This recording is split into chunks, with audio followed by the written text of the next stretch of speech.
Hello guys, welcome to Bhavya academic classes.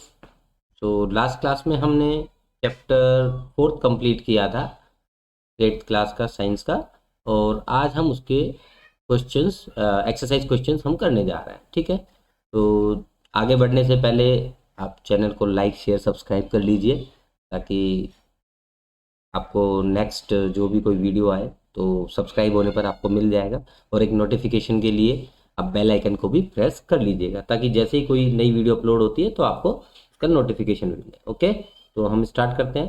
ठीक है, हमारा चैप्टर चल रहा था मेटल नॉन मेटल। उसकी एक्सरसाइज क्वेश्चन है। First question, which of the following can be beaten into thin sheets, मतलब इनमें से किसको एक तरह से शीट्स में बनाया जा सकता है। जिंक, फास्फोरस, सल्फर और ऑक्सीजन।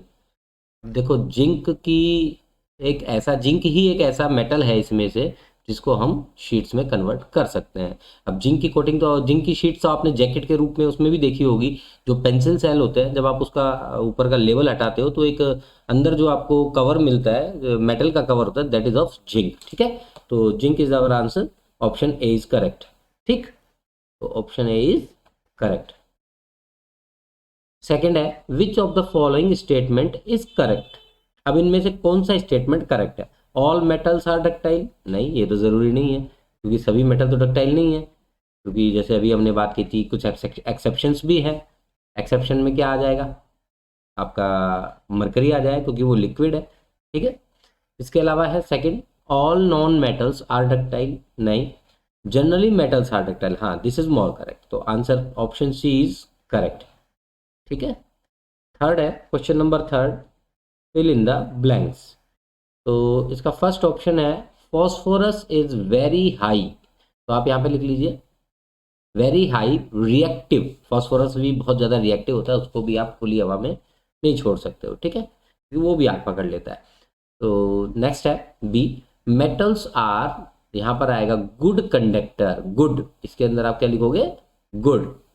बी में metals are good conductor of heat and electricity. तो इसके अंदर हो जाएगा आपका good conductor of heat and electricity. C option का क्वेश्चन नंबर सी है इसका, थर्ड का, iron is more reactive than copper. ये तो हमने देखा है, आयरन ने डिस्प्लेस कर दिया था कॉपर को, तो यहाँ पर मोर रिएक्टिव आ जाएगा।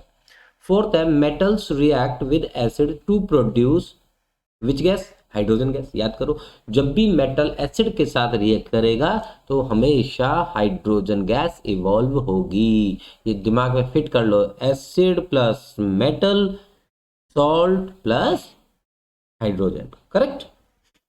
अब है उसके बाद ट्रू फॉल्स है फोर्थ में, आप देखोगे तो फोर्थ में आप फर्स्ट क्वेश्चन देखोगे तो आ रहा है, generally non metals react with acid. तो ये तो फॉल्स है, क्योंकि मेटल्स ही रिएक्ट करते हैं एसिड्स के साथ। बी है, sodium is very reactive metal, बिल्कुल करेक्ट, इसी वजह से हम उसको केरोसिन में डुबो कर रखते हैं। ठीक है। सी है, copper displace zinc from zinc sulphate solution, बिल्कुल रॉन्ग है ये तो सवाल ही नहीं है, क्योंकि कॉपर को डिस्प्लेस किया जिंक ने, क्योंकि zinc is more reactive than copper. तो कॉपर तो कभी भी जिंक को डिस्प्लेस नहीं कर पाएगा, क्योंकि वो उससे लेस रिएक्टिव है, तो ये फॉल्स हो जाएगा। Coal can be drawn into wire, सवाल ही नहीं है, क्योंकि कोल तो क्या कोयला होता है, कोयले के आप तार थोड़ी नहीं बना सकते हो। ठीक है, तो अब इसके बाद इसमें आ जाएगा फॉल्स, करेक्ट। डी में फॉल्स, तो फर्स्ट में फॉल्स, सेकंड में ट्रू, फिर false and then false, correct. Fifth आ जाता है। फिफ्थ क्या बता रहा है, कुछ प्रॉपर्टीज दी गई हैं आपको, और कुछ मेटल्स है और नॉन मेटल्स है, इनमें आपको बता रहे हैं। अब अपीरियंस, तो मेटल की अपीरियंस कैसी होती है, मेटल तो शाइनी होता है, नॉन मेटल डल होता है। ठीक है, इसके बाद हार्डनेस, हार्डनेस की बात करें तो मेटल कैसा हुआ, मेटल कैसा होता है हार्डनेस में, सॉलिड होता है। ठीक है, और ये सॉफ्ट होता है, हार्डनेस में इसको हार्ड कर लो और इसको सॉफ्ट कर लो। ठीक है, मेलिएबिलिटी, तो मेलिएबल होता है, मेटल बिल्कुल होता है, उसकी तार बन पाता है, इसके नहीं हो पाएगा, तार तो नहीं बन पाते इसके नॉन मेटल्स के। ठीक है, इसके बाद फोर्थ है डक्टाइल, हाँ, ये दोनों पॉसिबल है। डक्टाइल मतलब शीट्स बना सकते हैं, मेटल की भी नॉन मेटल की भी। इसके बाद है हीट कंडक्शन, तो हीट तो होती है, metals are good conductor of heat and electricity both. तो इन दोनों में मेटल्स का तो गुड कंडक्टर हो जाएगा, और नॉन मेटल में पुअर कंडक्टर। ठीक है, नेक्स्ट क्वेश्चन पे आता है, sixth. Aluminium foils are use to wrap food items. अब आपने अपने घर में देखा होगा, जब आप लंच बॉक्स लेके जाते हैं तो खाने को हम एल्यूमिनियम की फॉइल से कवर कर लेते हैं। क्यों कर लेते हैं भाई? क्योंकि एल्यूमिनियम की सबसे पहली बात, एल्यूमिनियम एक मेटल है, और मेटल के हम क्या बना सकते हैं? मेलिएबल होता है, डक्टाइल होता है, उसकी शीट्स बना सकते हैं, पहला।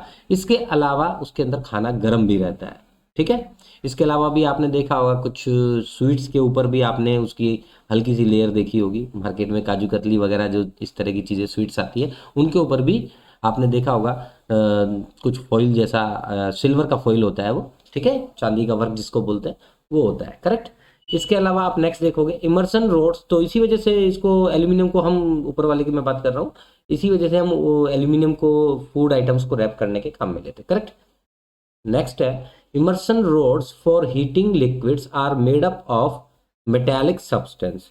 तो आप देखो, हीटिंग लिक्विड के लिए हम इमर्सन रोड्स कैसी बनाते हैं? मेटल्स की। क्यों बनाते हैं? क्योंकि metals are good conductor of heat and electricity, correct.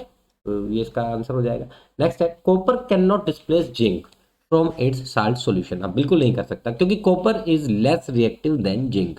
अभी हमने एक एक्टिविटी पढ़ी थी जिसमें 5 बीकरों में हमने पानी लिया था, एक में कॉपर सल्फेट, एक में जिंक सल्फेट, इस तरह से लिए थे हमने। तो आपने देखा था कि कॉपर सल्फेट कभी भी जिंक को डिस्प्लेस नहीं कर सकता, because copper is less reactive than zinc, correct. Next है sodium and potassium are stored in kerosene. बिल्कुल, क्योंकि अगर सोडियम और पोटेशियम हमको पता है बहुत ज़्यादा रिएक्टिव होते हैं, अगर इनको आप खुली हवा में छोड़ दोगे तो ये तुरंत आग पकड़ लेते हैं। That's why we keep these in kerosene, correct. Even हम इसको वाटर में भी नहीं रख सकते, क्योंकि वाटर में भी ऑक्सीजन होती है तो उससे रिएक्ट कर लेते हैं, करेक्ट। इसके बाद है 7th क्वेश्चन की मैं बात कर रहा हूँ, can you store lemon pickle in aluminium utensil. तो देखो लेमन पिकल, लेमन तो क्या है, एक एसिड ही बनाएगा, उस एसिड होता है उसके अंदर तो, और एल्यूमिनियम क्या है, एक मेटल है। तो एसिड जब भी मेटल के साथ रिएक्ट करेगा तो क्या बनाएगा भाई? वो बनाएगा हाइड्रोजन गैस। तो ये तो खाने को खराब कर देगा हमारे को, ठीक है। तो किसी भी हालत में नहीं रख सकते नींबू के अचार को आप, या यू कैन से कि जो लेमन पिकल होता है उसको आप यूटेंसिल्स, जो मेटल्स के यूटेंसिल्स होते हैं उसमें नहीं रख सकते, correct. That's why we use glass jar, okay. हम कांच के बर्तनों का इस्तेमाल करते हैं। नेक्स्ट है match the substance given in column A and B. इनको मैच करना है। तो देखो गोल्ड, गोल्ड तो ज्वेलरी से मैच हो जाएगा, ये डी ऑप्शन है फर्स्ट में, तो ठीक है। आयरन, आयरन के लिए आपके पास आ जाएगा मशीनरी, ये इसके बाद है। नेक्स्ट एल्यूमिनियम, एल्यूमिनियम का आप हो जाएगा रैपिंग फूड, ये इसके सामने ही है, एल्यूमिनियम फूड, सॉरी एल्यूमिनियम हो जाएगा रैपिंग फूड, ठीक है। इसके बाद है carbon, carbon as a fuel काम में लेते हैं हम, ठीक है, कार्बन के लिए हो जाएगा फ्यूल। कॉपर, अब कॉपर का क्या बनाते हैं? कॉपर के तो लाइट के तार, जितने भी इलेक्ट्रिसिटी के वायर होते हैं सब उसी से बनते हैं, ठीक। इसके बाद है मरकरी, मरकरी थर्मोमीटर के अंदर होता है, आपको पता है, आपने सबने यूज लिया, आपके घरों में मिलता है थर्मोमीटर, ठीक है। नेक्स्ट है इसके बाद 9th question, what happens when dilute sulphuric acid is poured on a copper plate. अब देखो ये सल्फ्यूरिक एसिड है H2SO4, और वो भी डाइल्यूट है, तो मतलब कंसनट्रेटेड नहीं है। तो अभी जब आप सल्फ्यूरिक एसिड को और करते हैं कॉपर प्लेट, तो कॉपर इज लेस रिएक्टिव, तो कुछ होगा ही नहीं, वो तो कोई परेशानी नहीं है उसमें, सेम वैसा ही रहेगा कॉपर, ठीक है। Iron nails are placed in copper sulphate solution. तो अब ये पूछ रहा है भाई, अगर आयरन नेल को कॉपर सल्फेट के सॉल्यूशन में डाल दे दो तो कॉपर को तो वो डिस्प्लेस कर देगा डेफिनेटली, तो आयरन सल्फेट बन जाएगा, तो कॉपर हट जाएगा उस पर, तो डिस्प्लेस हो जाएगा, करेक्ट। तो इसमें बन जाएगा आयरन सल्फेट। नेक्स्ट है Solanki Saloni took a piece of burning charcoal and collected the gas evolved in a test tube.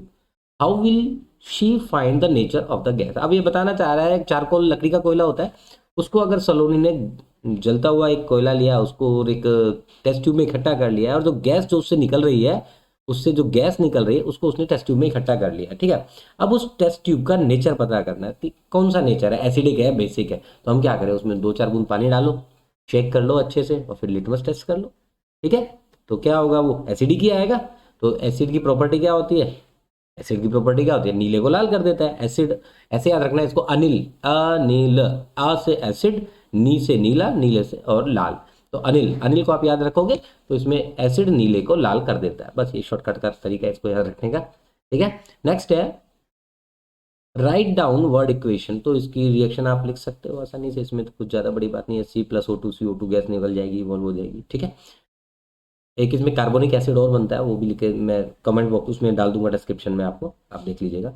One day Rita went to jewellers shop with her mother. Her mother gave an old jewellery to the goldsmith to polish. Next day when they brought the jewelry back, they found there was a slight loss in weight. Can you suggest a reason. अब ये तो आप daily life की चीज़ है भाई। देखो हमारे घरों में क्या होता है, जब हमारी मदर, आपकी मदर वगैरह या सिस्टर वगैरह कोई भी है घर में, वो जब ऑर्नामेंट्स अपने बहुत दिनों से पुराने हो जाते हैं तो उनके ऊपर एक उसको नया करवाने के लिए हम क्या सुनार के पास जाते हैं, गोल्ड स्मिथ के पास जाते हैं। तो वो क्या करता है, एक सॉल्यूशन होता है उनके पास, उससे वो उसमें उसको डुबो देते हैं और उसमें जब निकालते हैं तो वो एकदम चमचमाता हुआ बाहर निकलता है। तो उसका कारण क्या है, एक्चुअली क्या करता है वो उस सोने पर से या चांदी पर से ऊपर की लेयर को हटा देता है, स्वाइप कर देते हैं, हटा देते हैं। तो जो नीचे की जो लेयर है वो निकल के आएगी। अब ऊपर की लेयर हटी है तो कुछ तो लॉस होगा ना वेट में। तो इसी वजह से जो ऊपर की जो लेयर हटी है उसका जो वेट है वो कम हो जाएगा। तो आपको एक तरह से सोना नया करवाना महंगा पड़ गया, क्योंकि वो तो उसने रख ही लिया, वापस थोड़ी नहीं दिया। ठीक है, तो गाइज ये सारे क्वेश्चंस मैंने करा दिए हैं इसके। अगर आपको कोई डाउट लगे किसी क्वेश्चन में और तो आप मुझे बताइएगा, उसकी प्रॉब्लम सॉल्व कर देंगे। ठीक है, ओके बाय।